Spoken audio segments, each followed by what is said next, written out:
Miguel Alvarez pulled his worn jacket tighter as the autumn wind swept across the sprawling grounds of the Westfield estate. 20 acres of perfectly manicured gardens, and here he was, hunched over in the corner of the property, fixing a broken sprinkler head. 3 years he'd been caretaker at this place, and most days, he still couldn't believe how different his life had become. The massive Georgian-style mansion loomed in the distance, its windows reflecting the afternoon sun. Miguel wiped the sweat from his brow and sat back on his heels, surveying his handiwork. This was just one of 100 tasks on his never-ending list. The fountain needed cleaning, the east garden hedge needed trimming, and he still hadn't fixed that squeaky floorboard in the main hallway. Not bad for a Thursday, he muttered to himself, gathering his tools. His voice disappeared into the emptiness of the estate, as it often did. Ms. Eleanor Westfield, the owner, visited maybe 3 or 4 times a year, bringing with her a whirlwind of demands and changes, before disappearing again to one of her other homes across the globe. Miguel had only seen her twice this year. Once, in February for a brief weekend visit, and again in May, for some corporate retreat she'd hosted. He preferred the quiet, the solitude, the predictability of his days. As he walked back toward the groundskeeper's cottage, his home these past 3 years, Miguel caught sight of his reflection in one of the garden ponds. At 34, his face had begun to show the weathering of someone who worked outdoors. His dark hair was cut short for convenience, and his hands, once so carefully maintained, were now calloused and rough. Those hands. He flexed them unconsciously, feeling the stretch of tendons that had once been trained for something very different than turning wrenches and pruning roses. Inside his cottage, Miguel showered quickly and changed into fresh clothes. The evening stretched before him, empty and quiet as usual. He made a simple dinner, ate while reading, and then checked his phone for messages from his mother in Mexico City. She'd sent a photo of his young niece sitting at an old upright piano, her small fingers splayed across the keys. "She reminds me of you," his mother had written. Miguel stared at the message for a long time, something tugging at his heart. Without making a conscious decision, he found himself walking out of the cottage and toward the main house. He had keys to every room. He was responsible for the entire property, after all. But he rarely entered the mansion unless something needed repair or cleaning. Tonight was different. Tonight, the memories his niece's photo had stirred were too powerful to ignore. The mansion was eerily silent as he walked through the grand entryway. His footsteps echoed on the marble floor as he made his way through the dimly lit corridors. The security system recognized him and remained dormant as he moved deeper into the house, toward the eastern wing. The ballroom doors were heavy oak, carved with scenes of mythological figures dancing. Miguel pushed them open slowly, as if reluctant to disturb whatever spirits might linger inside. The room was bathed in moonlight streaming through the floor-to-ceiling windows. Crystal chandeliers hung unlit from the vaulted ceiling. And there, in the center of the room, stood the Steinway concert grand piano, its black surface gleaming even in the dim light. Miguel approached it reverently. Ms. Westfield had purchased it at auction for a small fortune. He remembered overseeing its delivery 2 years ago. She'd hosted one concert here, bringing in some famous pianist whose name Miguel couldn't recall. After that, the piano had sat untouched, just another expensive trophy in a house full of them. He ran his fingers lightly over the fallboard, then carefully, silently, lifted it to reveal the keys beneath. Perfect ivory and ebony, never yellowed with age or worn with use. "Hello, old friend," he whispered, though he'd never played this particular piano before. But all pianos were friends to him once. Miguel sat on the bench, adjusting it slightly, positioning his hands above the keys without touching them. For a moment, he simply hovered there, feeling the familiar tension build in his shoulders, the anticipation in his fingertips. Then he began to play. Softly at first, a simple Bach prelude. His fingers remembered even if his mind sometimes forgot. 13 years since he'd played regularly, yet his hands moved across the keys with the muscle memory of someone who had once lived and breathed music. The sound that filled the ballroom was exquisite. The acoustics were perfect, the piano's tone rich and resonant. Miguel closed his eyes, letting the music wash over him. He transitioned from Bach to Chopin, a nocturne he'd once performed at his final recital before everything changed. As a boy in Mexico City, Miguel had shown unusual talent. His mother, who cleaned houses for wealthy families, had noticed him picking out tunes on an employer's piano when he was just 5 years old. That employer had been kind enough to arrange lessons, and soon Miguel was studying with increasingly prestigious teachers, winning local competitions, earning scholarships to summer music programs. By 17, he'd been on track for conservatory, perhaps an international career. His teacher had connections in Europe, had spoken of opportunities in Vienna, in Paris. Miguel had practiced 6, sometimes 8 hours a day, dreaming of concert halls and recordings and a life dedicated to music. Then his father died suddenly. Heart attack at 49. The family had no savings, mounting medical bills, and Miguel's 2 younger sisters still in school. His mother took on more cleaning jobs. Miguel, the eldest, made the decision quickly. Dreams would have to wait. Reality needed him now. He found work in construction, then as a mechanic, sending most of his earnings home. Music became something he could only visit occasionally, when he found a piano in a church or community center willing to let him play after hours. Life happened, as it always does. Years passed.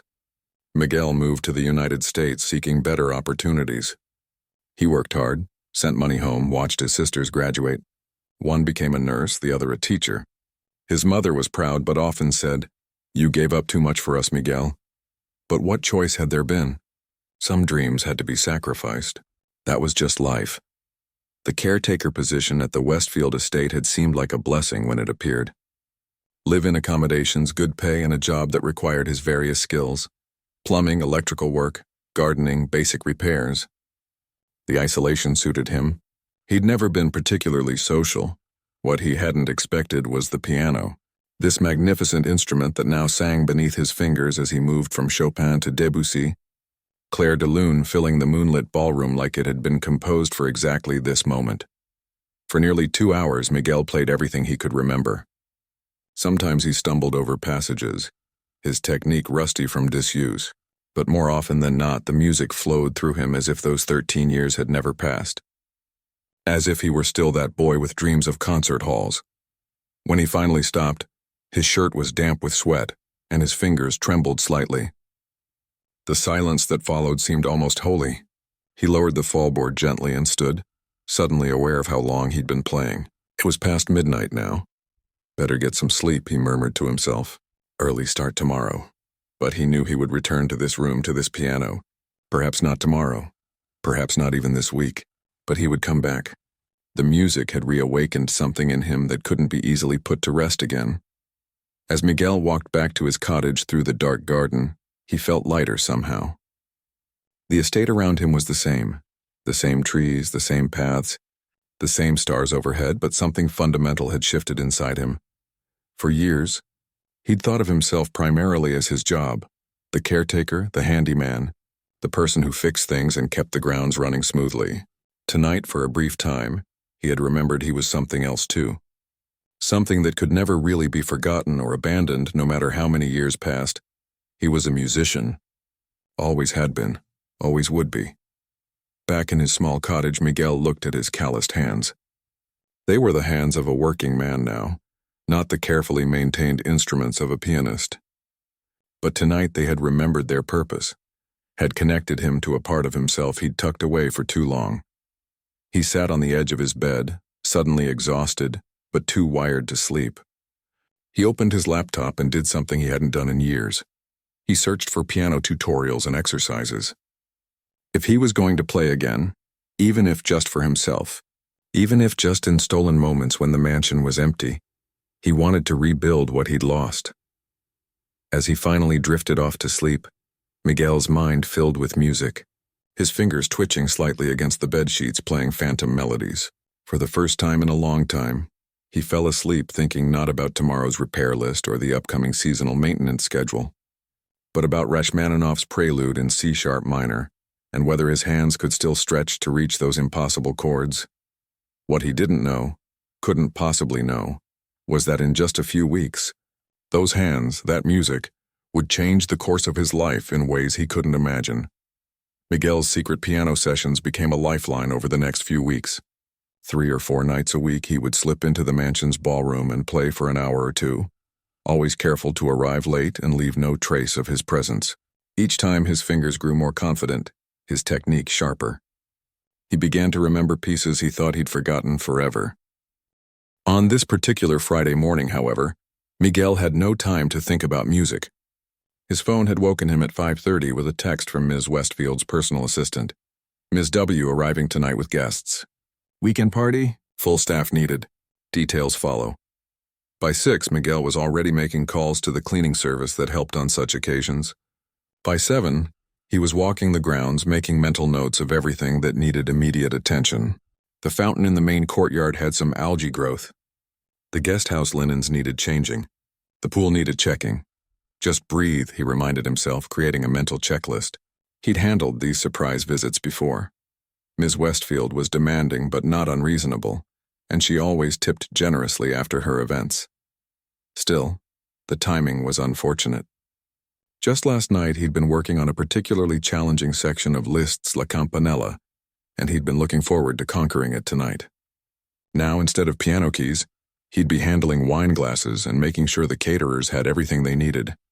By mid-afternoon, the mansion was buzzing with activity.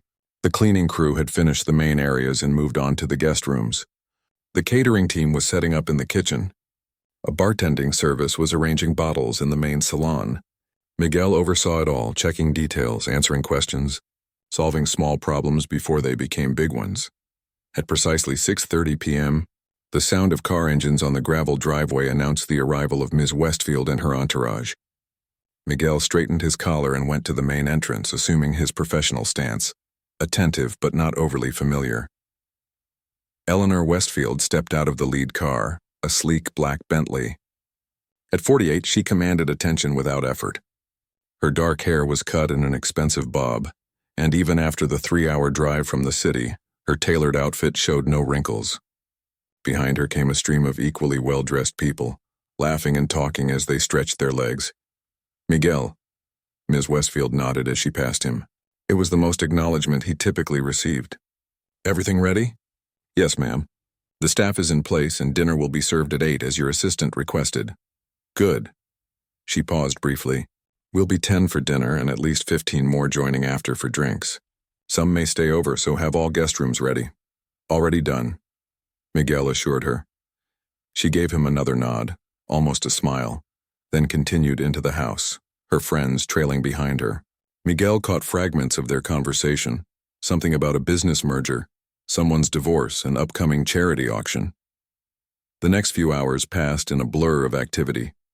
Miguel remained largely invisible, as was his role, but kept everything running smoothly. He directed the caterers, helped locate an extra ice bucket when the bar ran low, and quietly replaced a light bulb that went out in one of the bathrooms. By 10 o'clock, dinner was over, and the party had spread throughout the first floor of the mansion.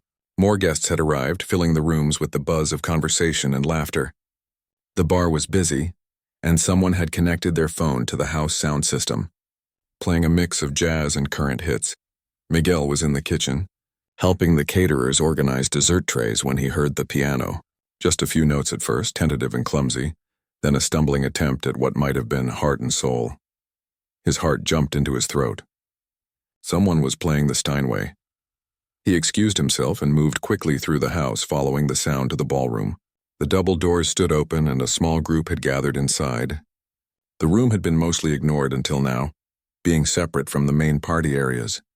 But apparently some guests had wandered in and discovered the piano. A young man in an expensive suit sat at the bench, picking out notes with one finger while his friends laughed and encouraged him. Miguel recognized him from earlier introductions. Thomas something, the son of one of Ms. Westfield's business associates. Play something else. Do you know any Billy Joel? That doesn't sound right at all. The group was getting louder, their drinks sloshing dangerously close to the instrument. Miguel winced as Thomas banged out a discordant chord, then spun on the bench with a theatrical flourish that nearly sent him tumbling. I give up, Thomas laughed. This thing's impossible. Miguel hesitated in the doorway. He should probably check if they needed anything, then find a subtle way to steer them back to the main party areas. The Steinway wasn't off limits, but it was valuable, and the increasingly tipsy guests weren't treating it with appropriate care. Before he could decide on his approach, Ms. Westfield appeared beside him. "Ah, I see they've found the ballroom," she said, her voice slightly louder than usual. Miguel suspected she'd had several glasses of wine with dinner. "Thomas, darling, are you serenading us?" Thomas turned, grinning. "Trying to, Eleanor, but this beast won't cooperate." "That's because you have no idea what you're doing," she laughed, moving into the room. The other guests parted for her automatically. "That's a Steinway Model D concert grand. Cost more than your father's Ferrari." "Then why keep it locked away in here?" someone asked. "Do you play?" Eleanor waved a dismissive hand. "God, no. I bought it for an event a few years back. Seemed like the thing to do at the time. Now it just sits here looking impressive." "Such a waste," said a woman in a red dress. "My mother forced piano lessons on me for years. I hated every minute, but at least I used the damn thing. That's the problem these days," Eleanor said, warming to the topic as more guests drifted into the ballroom, drawn by the growing crowd. "No one appreciates real craftsmanship anymore. Everyone wants instant results. But mastering something like this?" She ran her hand along the piano's glossy surface. "This takes dedication, discipline, years of practice." "Sounds boring," Thomas said, standing up from the bench. "It's not boring, it's a dying art," Eleanor insisted. Her voice had taken on the slightly overpronounced clarity of someone working hard to appear completely sober. "People today don't have the patience to truly master anything." Miguel began to back away slowly. This conversation was veering into territory that made him uncomfortable, hitting too close to home. But before he could slip out, Ms. Westfield's gaze fell on him. "Miguel," she called, louder than necessary. "Come here a moment." He froze, then approached with careful deference. "Yes, ma'am? Can I get something for you or your guests?" No, she waved impatiently. "I'm making a point here." She turned to her friends. "See, this is exactly what I mean. I'll bet even Miguel here," she gestured at him, "who takes care of this entire estate, has never touched a piano like this." "Have you, Miguel?" All eyes turned to him. Miguel felt heat rising in his face. "I have some familiarity with pianos, ma'am." "Do you?" She seemed surprised, then amused. "What, did you take lessons as a child or something?" Miguel hesitated. For a few years, yes, this seemed to delight Eleanor. Her eyes brightened with mischief, and she raised her wineglass. "Well then, perhaps you can show Thomas how it's done." A ripple of laughter moved through the gathering. Miguel saw several expressions of amused curiosity, a few of sympathy, and at least one person who looked embarrassed on his behalf. "I wouldn't presume to," Miguel began. "Oh, come on," Eleanor interrupted. She was fully committed to this entertainment now. "I'm sure whatever you can play is better than Thomas's one-finger massacre." More laughter. Thomas gave a theatrical bow, accepting the teasing good-naturedly. Miguel glanced at the piano, then back at his employer. "Ms. Westfield, I should really check on the caterers." "The caterers are fine," she waved dismissively. "Consider this part of your duties tonight. Entertain my guests." The room had grown more crowded as word spread that something interesting was happening in the ballroom. At least 20 people now watched the exchange with interest. Miguel felt trapped, caught between his desire to remain professional and unnoticed, and an unexpected opportunity to touch the piano while its owner was actually present. Eleanor tilted her head, studying him.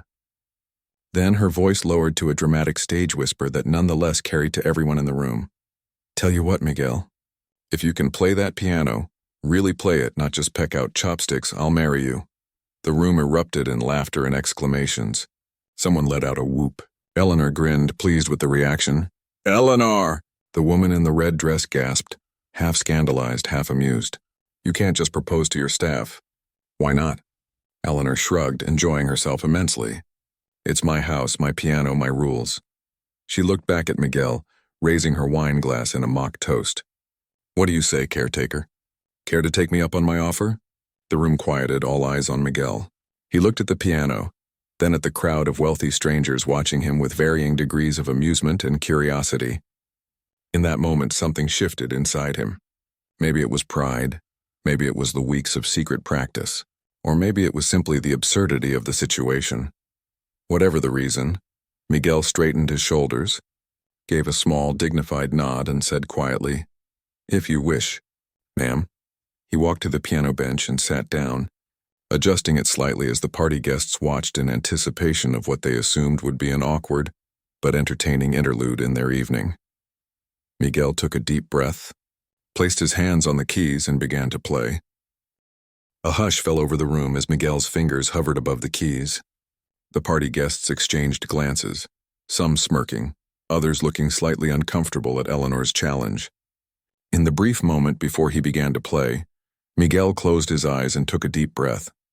Then his hands descended, and the first notes of Chopin's Ballade No. 1 in G minor filled the ballroom. The opening was gentle, almost questioning, like a storyteller clearing his throat before beginning a tale. A few guests shifted position, clearly surprised that the caretaker could play at all. Miguel kept his eyes on the keys, focusing on the music, trying to forget the audience behind him. As the piece progressed, moving from its contemplative beginning to more complex passages, the shifting of feet and whispered comments faded away.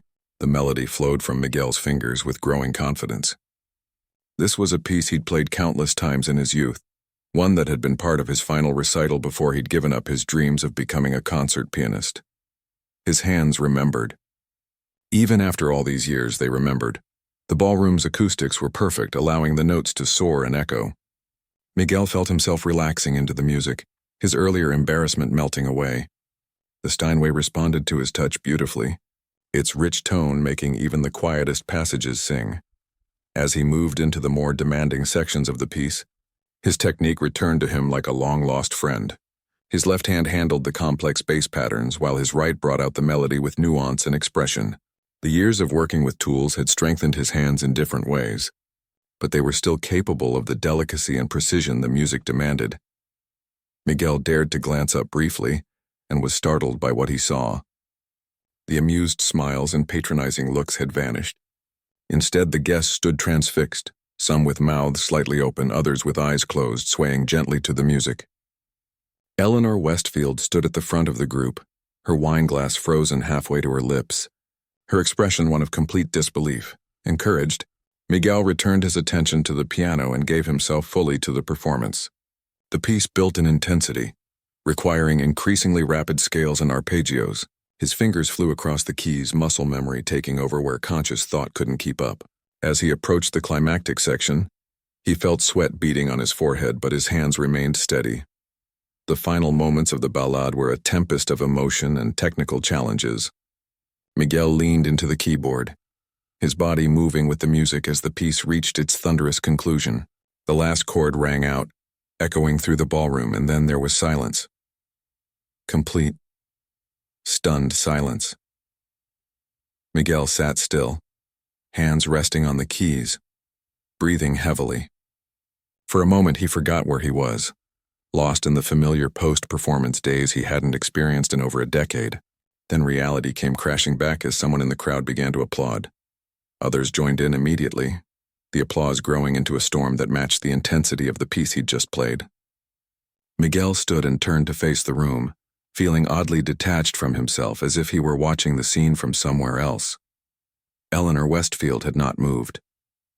She still stood with her wineglass half raised, staring at Miguel as if seeing him for the first time. The woman in the red dress beside her was wiping tears from her eyes, careful not to smudge her makeup. "My God," someone said loudly enough to be heard over the applause. "He's incredible! Where did you learn to play like that?" Another voice called out. Miguel didn't answer. He wasn't sure he could speak. The rush of performing again after so long had left him lightheaded, emotions tumbling through him too quickly to identify. The applause continued until Eleanor finally snapped out of her daze and stepped forward. She set her wineglass down on a nearby table with deliberate care, as if afraid sudden movements might shatter the moment. "Well," she said, her voice quieter than before, "I certainly wasn't expecting that." The room laughed. But it was a different kind of laughter now, warmer, touched with genuine emotion rather than mockery. "Miguel," Eleanor continued, using his name with a new tone of respect. "That was extraordinary. Where did you study?" Miguel cleared his throat, finding his voice at last. "I trained in Mexico City, ma'am, with Maestro Domingo Alvarez." He paused, then added, "No relation, despite the shared surname." Domingo Alvarez. A tall, thin man pushed forward through the crowd. Miguel recognized him as one of the first guests to arrive, an older gentleman who had spent cocktail hour discussing art investments. "The Domingo Alvarez? He rarely takes private students," How did you manage that? My mother cleaned houses for wealthy families, Miguel explained, feeling strangely calm now. One of her employers noticed me playing their piano when I was very young. They arranged for lessons, which eventually led to Maestro Alvarez. And yet you're working as a caretaker, Eleanor said. It wasn't quite a question, but the implication was clear. Miguel nodded.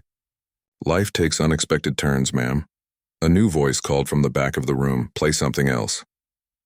The crowd murmured agreement, and Miguel looked to Eleanor, unsure of his position. Was he still the caretaker who should be checking on the caterers, or was he now the evening's entertainment? Eleanor gestured toward the piano with an elegant wave of her hand. Please, she said, if you're willing. Miguel nodded and returned to the bench. This time, he chose Rachmaninoff's Prelude in C-sharp minor, the very piece he'd been thinking about that night in his cottage. The dark, brooding opening chords silenced the room once more. As he played, Miguel felt something unlocking inside him, a door opening to a part of himself he'd kept closed for too long.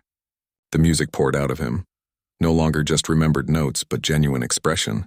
Every frustration, every sacrifice, every moment of longing for what might have been, all of it flowed through his fingers into Rachmaninoff's passionate composition. When he finished, the applause was even more enthusiastic than before. This time Miguel smiled as he stood and gave a small bow. A strange euphoria was building in him, a feeling of coming home after a long journey. For the next hour, he played request after request. Some pieces he knew perfectly, others he approximated from memory. The crowd grew more appreciative with each performance, gathering closer around the piano, watching his hands with fascination. Eleanor remained at the front, her expression thoughtful. Occasionally, she would speak quietly to the tall man who had recognized Maestro Alvarez's name, but mostly she just listened, studying Miguel with new eyes. Finally, after a particularly moving rendition of Debussy's Clair de Lune, Miguel stood and shook his head apologetically at calls for more. I'm sorry, he said, flexing his fingers. It's been many years since I've played for this long. My hands need rest. The guest protested but understood. Many approached to shake his hand and compliment his playing. Miguel accepted their praise with quiet dignity, though inside he was still reeling from the unexpected turn the evening had taken. As the crowd dispersed, returning to other parts of the house to continue their party, Eleanor remained behind. She waited until they were alone in the ballroom before approaching the piano. So, she said, running her fingers lightly over the polished wood. About that marriage proposal, Miguel's face flushed. Miss Westfield, She laughed, a genuine sound without the earlier edge of mockery. I'm joking, Miguel. Though I must say, if I'd known you could play like that, I might have proposed years ago. Thank you, ma'am. Eleanor studied him, her head tilted slightly to one side. You never mentioned your talent. 3 years working here, and not a word about being a classically trained pianist. Miguel shrugged. It wasn't relevant to maintaining the grounds or fixing leaky faucets. Perhaps not.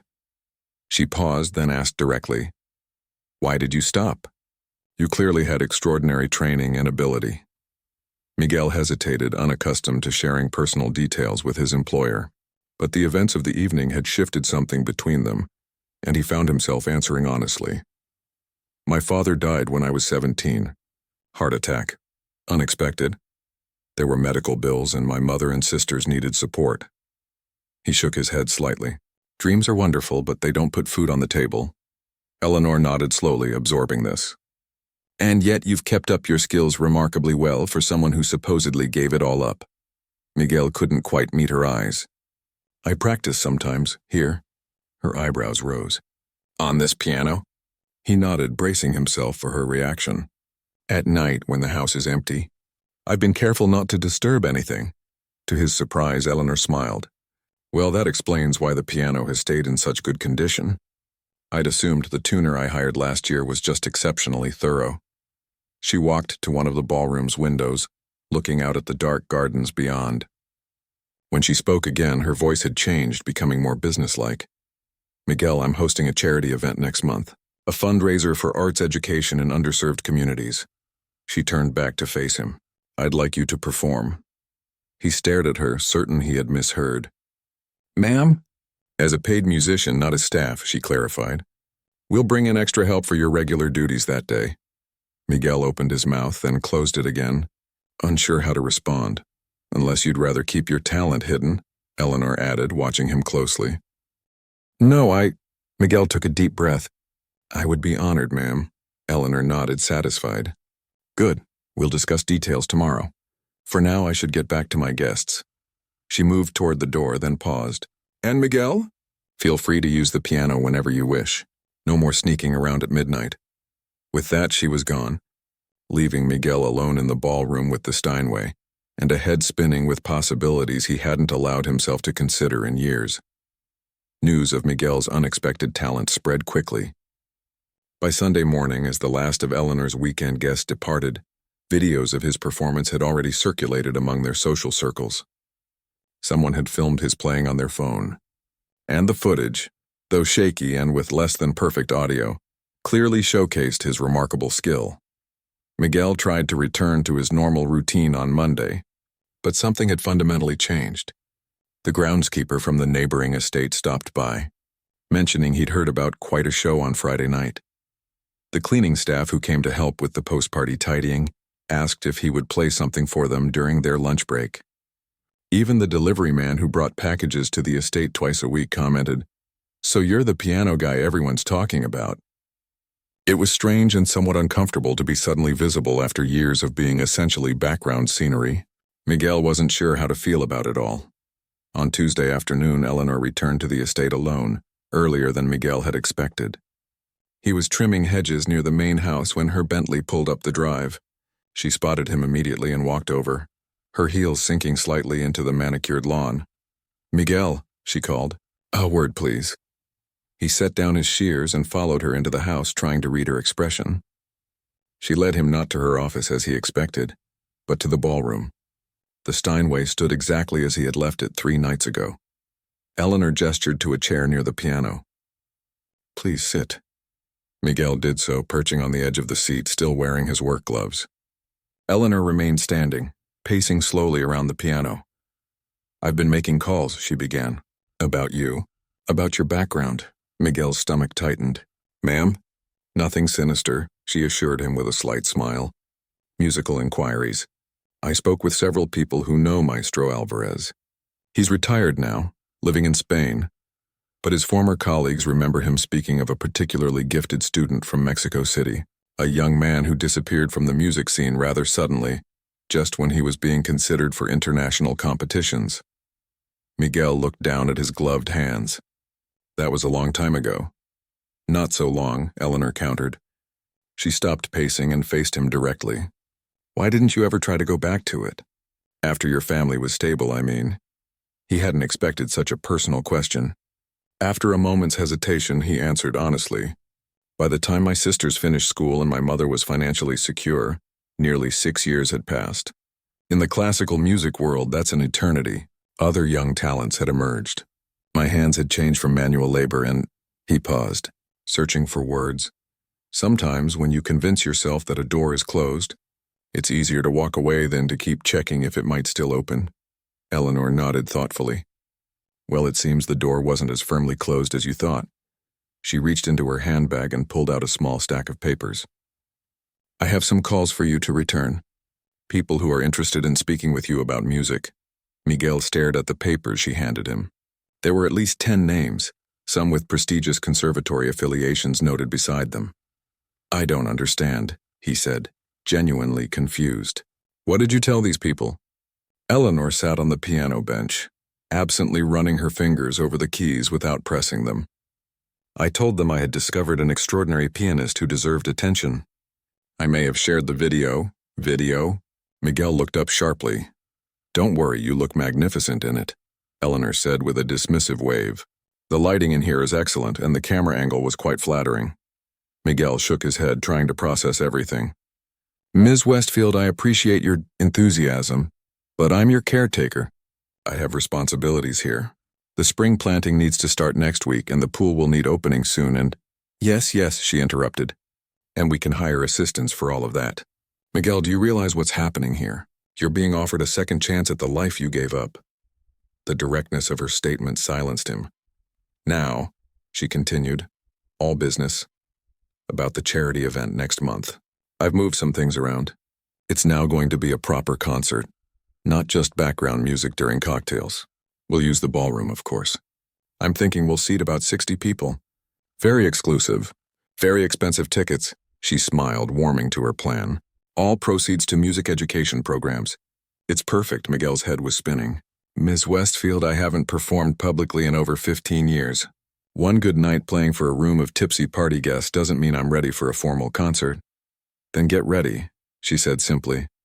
You have a month. And please, after all this, I think you can call me Eleanor. Before he could respond, she stood and walked toward the door. The piano is yours whenever you want it. Consider it part of your job now to keep your skills sharp. I'll have a proper practice schedule drawn up so you can balance your duties. At the doorway, she turned back. Oh, and call those people, today. Then she was gone, leaving Miguel alone with the piano and a list of names that represented a path he'd long ago abandoned. For several minutes, he sat perfectly still, overwhelmed. Then slowly he removed his work gloves, set them aside, and moved to the piano bench. His hands, calloused and weathered, hovered over the keys. There were dirt stains under his fingernails from the morning's work, and a small cut on his right thumb from a rose thorn. Not the hands of a concert pianist anymore. And yet, he began to play softly, a simple Bach prelude, letting the familiar notes center him. As the music filled the room, his mind continued to race. Was this really happening? After all these years, could he actually return to music? Did he even want to? That question stopped him mid-phrase. Did he want this? The answer came immediately, rising from deep within him. Yes, God, yes. Despite the fears, despite the practical concerns, despite the years away, yes. He wanted this chance. Miguel played louder now, with more confidence, finishing the prelude and transitioning into something more challenging. He would need to practice intensively to prepare for the concert. His technique was rusty, his repertoire limited to pieces he could remember. But the foundation was there, and his hands still knew how to speak the language of music. Over the next 2 weeks, Miguel's life transformed. Eleanor hired 2 young men from the nearby town to handle the groundskeeping and maintenance, leaving Miguel free to focus primarily on music. He spent hours each day at the Steinway, working methodically through scales and exercises in the mornings, then repertoire in the afternoons. Gradually, he began returning the calls from Eleanor's list. Most were preliminary conversations: directors of small music societies, a professor from a state university, an agent who specialized in rediscovered talents. All had seen the video of his impromptu performance and expressed interest in hearing more. On a rainy Thursday afternoon, Miguel received a call that changed everything. He was in the middle of practicing Beethoven's Appassionata Sonata when his phone rang. The caller introduced himself as Philip Knowles, artistic director for the Hartford Symphony Orchestra. We have a special concert series coming up, Knowles explained, themed around second chances. Musicians who left the field and returned. Composers whose works were rejected then later acclaimed. That sort of thing. He paused. Eleanor Westfield sent me your video. I'd like to discuss the possibility of you appearing as a soloist. Miguel nearly dropped the phone. The Hartford Symphony was a respected professional orchestra. Such an opportunity would normally be years in the making, requiring auditions and smaller appearances first. This is unexpected, he managed to say. Knowles chuckled. Eleanor can be persuasive, and the video is genuinely impressive. Raw, certainly. You'll need coaching and extensive preparation, but the talent is undeniable. They spoke for nearly an hour, discussing repertoire possibilities, timeline, and practical considerations. By the end of the call, nothing was firmly decided, but the door was wide open. Knowles would attend Eleanor's charity concert next month to hear Miguel play in person. If all went well, they would move forward with plans for a symphony appearance later in the year. After hanging up, Miguel sat motionless at the piano, stunned by how quickly life could change course. 3 weeks ago, he had been trimming hedges and fixing sprinklers, his musical talent a private solace known only to himself. Now he was preparing for a concert that might launch a professional career, speaking with orchestra directors and music professors as if he belonged in their world. That evening, as sunset painted the estate grounds in golden light, Miguel walked to his cottage to call his mother in Mexico City. He hadn't told her about recent developments, unsure how to explain the sudden shift in his life. But after the conversation with Knowles, he knew he needed to share everything. His mother answered on the third ring, her voice warm and familiar. "Miguel, I was just thinking about you." "Mama," he said, suddenly emotional. "Something incredible has happened." He told her everything. The party, Eleanor's challenge, the performance that had changed his path, the opportunities now unfolding. As he spoke, he could hear his mother beginning to cry softly. "Your father would be so proud," she said when he finished. "He always said your music would find its way back to you someday." "I never thought it would happen like this," Miguel admitted. "I'm still not sure I'm ready." "You were born ready, my son," his mother said firmly. "God doesn't give gifts like yours by accident, and he doesn't take them away just because you had to set them aside for a while." Miguel felt tears pricking at his eyes. "I'm scared, Mama. What if I fail?" "Then you fail," she said simply, "and you try again." "But Miguel, what if you fly?" After they said goodbye, Miguel stepped outside his cottage and looked up at the main house glowing in the distance. Through the ballroom's windows, he could see the silhouette of the Steinway waiting for him. Tomorrow would bring more practice, more calls, more steps toward a future he was only beginning to imagine. For tonight, he simply stood under the stars, feeling both terrified and more alive than he had been in years. The night of Eleanor's charity concert arrived faster than Miguel could have imagined. The past month had been a blur of intensive practice, meetings with musical advisors, and preparations for the event. He'd barely slept the night before, his mind racing with a mixture of excitement and terror. Now, standing in a small side room off the ballroom that had been designated as his green room, Miguel adjusted the cuffs of his new suit, Eleanor's insistence, and tried to calm his breathing. Through the door, he could hear the murmur of voices as guests arrived. The ballroom had been transformed with rows of elegant chairs, professional lighting, and a sound system to record the performance. The Steinway had been moved to create a proper performance space, and a piano tuner had spent hours that morning ensuring it was in perfect condition. A soft knock on the door made him jump. Eleanor entered without waiting for a response, dressed in a stunning blue evening gown, her usual confident smile in place. "Almost a full house," she reported. 64 confirmed attendees, including several important people from the music world. She looked him over with an appraising eye. "The suit fits perfectly.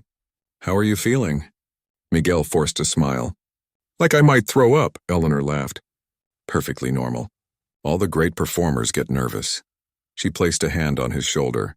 "Remember, these people are here because they want to witness something special. And that's exactly what you're going to give them." He nodded, not trusting himself to speak again. Eleanor squeezed his shoulder gently. 5 minutes, she said.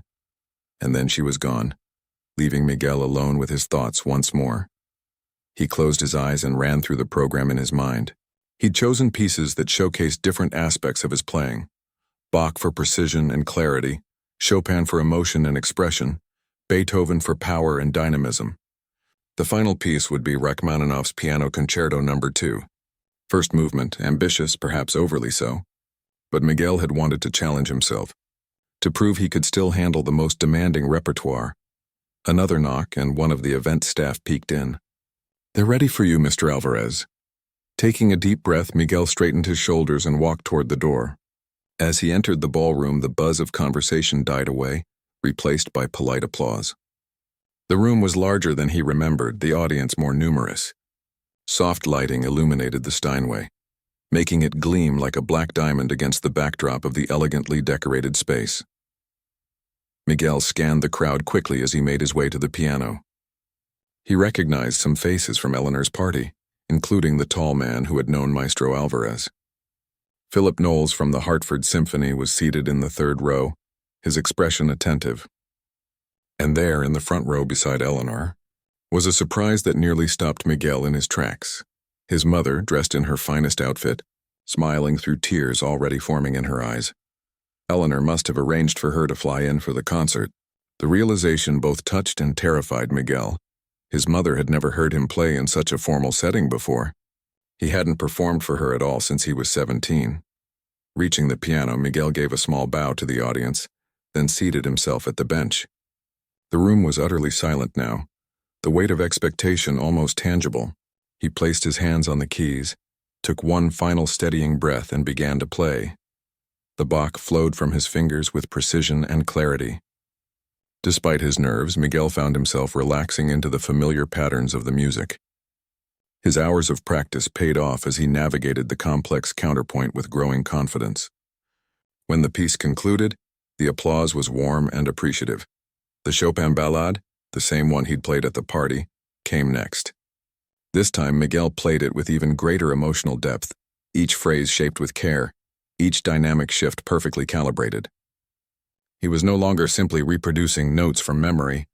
He was telling a story through the music, sharing his own journey of loss and rediscovery. By the time he reached the Beethoven Sonata, Miguel had forgotten his nerves. He was fully immersed in the music, aware of the audience only as a collective presence sharing the experience with him. The powerful chords and dramatic contrasts of the Appassionata filled the ballroom, and Miguel found himself playing with an intensity that surprised even him. When the final chords rang out, the applause was immediate and enthusiastic. Miguel stood and bowed, his heart racing from the exertion and emotion of the performance. He glanced at his mother, who was openly crying now, her hands pressed together in front of her heart. Eleanor, seated beside her, looked both proud and vindicated, as if Miguel's success confirmed something she had known all along. After a brief intermission, during which Miguel remained in his green room collecting himself for the final piece, he returned to the piano. This time he addressed the audience directly. "Thank you all for coming tonight," he began, his voice steadier than he had expected. "This final piece holds special meaning for me." Rachmaninoff's Second Piano Concerto was written after a period when the composer had stopped writing music entirely. He had suffered a creative crisis and believed his career might be over. But with support and encouragement, he found his way back to music and created one of his greatest works. Miguel paused, looking at his mother, then at Eleanor. "I understand something of that journey now." With that, he turned to the piano and launched into the Rachmaninoff. Without an orchestra, the piano part alone was still powerful enough to suggest the full scope of the concerto. The famous opening chords resonated through the room, building in intensity as Miguel poured everything he had into the performance. His technical skills were stretched to their limits by the piece's demands, but he rose to the challenge, his hands strong and sure across the keyboard. As he played the final triumphant passages, Miguel felt something shift inside him, a sense of completion, of coming full circle. When the last note faded, there was a moment of profound silence before the audience erupted into a standing ovation. Miguel stood, bowing deeply as the applause continued. Looking out at the audience, at his mother's radiant face, at Eleanor's satisfied smile, at Philip Knowles nodding appreciatively, he felt a surge of gratitude so intense it nearly overwhelmed him. After several curtain calls, the formal portion of the evening ended. Transitioning to a reception in the main salon, Miguel found himself surrounded by well-wishers, accepting congratulations and answering questions about his background and training. Philip Knowles confirmed on the spot that he wanted Miguel to appear with the Hartford Symphony, suggesting they begin discussions about dates and repertoire immediately. Other opportunities materialized as well. A recording producer expressed interest in a debut album. The director of a small but prestigious piano competition invited Miguel to serve as a judge. A conservatory professor offered him a position as a guest instructor for a masterclass series. It was dizzying, this sudden avalanche of possibilities. Miguel navigated the conversations as best he could, aware that he was standing at the threshold of a new life. Eventually, he managed to break away from the crowd and find his mother, who was chatting with Eleanor near the refreshment table. "Miguel," his mother said, embracing him tightly, "you were magnificent. Your father would be so proud." "I still can't believe you're here," he said, his voice thick with emotion. She smiled, gesturing at Eleanor. "This kind lady arranged everything. First-class ticket hotel room, although I insisted on staying with you in your cottage instead." Miguel turned to Eleanor, who shrugged with uncharacteristic modesty. It seemed only right that she should be here. After all, none of this would have happened without her support. "That's not quite true," Miguel said quietly. "This happened because you issued a challenge, yes, but also because my mother taught me to value music in the first place. Because Maestro Alvarez saw potential in a poor boy from Mexico City, because countless small decisions and circumstances led to this moment." He looked between the two women who had shaped his journey in such different ways, I'm grateful to you both. Later that night, after all the guests had departed and the event staff had cleared away the evidence of the reception, Miguel found himself alone in the ballroom once more. His mother had gone to bed in the cottage, exhausted from travel and emotional overwhelm. Eleanor had retired to her suite in the main house, but not before extracting a promise from Miguel to meet the next day to discuss next steps. Miguel sat at the Steinway in his shirt sleeves, tie loosened, jacket discarded. The formal concert was over, but he wasn't ready to stop playing. His fingers found their way to a piece he hadn't included in the program, a simple, heartfelt Schubert impromptu that had been his father's favorite. As the gentle melody filled the empty ballroom, Miguel reflected on the strange path that had brought him here. A chance employment at a wealthy estate, secret late-night practice sessions, an impulsive, tipsy challenge from his employer, and now a second chance at a dream he had thought was forever beyond his reach. Life rarely moved in straight lines. It zigged and zagged, doubled back on itself, took unexpected detours. 3 years ago, becoming the caretaker at the Westfield estate had seemed like just another practical decision, another step away from his musical ambitions. He could never have imagined it would eventually lead him back to the piano, back to performing, back to himself. Miguel played the final notes of the Schubert, letting them fade slowly into silence. Tomorrow would bring meetings and decisions, plans for recording sessions and concert appearances, a whole new set of challenges. But tonight, in this moment, he was simply grateful for the journey, every detour, every hardship, every unexpected turn that had led him home to music again. Rising from the piano bench, Miguel gently lowered the fallboard and ran his hand once more along the gleaming surface of the Steinway. Then he turned and walked toward the door, leaving the ballroom in darkness but carrying its music within him.